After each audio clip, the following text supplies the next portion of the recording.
Нийгэмд хийж бүтээсэн бодит зүйлтэй өөрийн гэсэн орон зай, дуу хоолойтой, тийм ч учраас хүлээн зөвшөөрөгдсөн хүмүүсийн амьдралд баримтэлдэг зарчим, үзэл санаа, дотоод ертөнцийг нээсэн ярьслага ямар ч цаг үед үн цэний алдахгүйгээр барахгүй тухайн цаг үеийнхээ түүх болон үлддэг.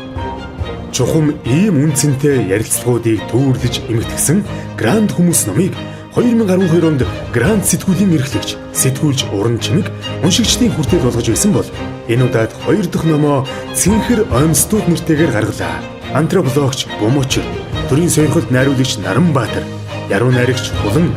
улсын хурлын гишүүн, хууль зүйн дотоод хэргийн сайд Нямдулж, улсын хурлын гишүүн, боловсрол, соёлын шинжлэх ухааны спортын сайд Цовзолмаа,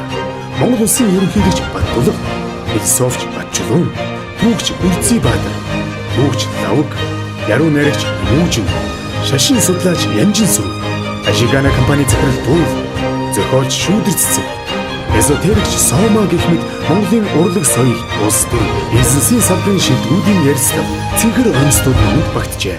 Цэнхэр оймстуудын өмнөх номноос ялгарх онцлог нь ярилцлагуудаас гадна нэрний утга санаанд тохирсон хөрөг нийтлэл, орчуулгын материал, эссе зэрэг сэтгүүл зүйн бусад төрөл жанрын материалууд орсноос гадна энэ нь зүгээр нэг ярилцлага, эссе, нийтлэлийн төвөр гэхээсээ илүү нийгмийг оюун санаа, эдийн засаг, бодлогын түвшинд түүчээж авч явах ёстой оюун санааны элитүүдийг цэнхэр оймстууд хэмээн нэрийдэж, тэдний үзэл санаа, дуу хоолой нийгэмд хэрэгтэй байна гэж үзэж, энэ санааг тус номоор дамжуулан олон нийтэд хүргэхийг хичээсэн ажээ.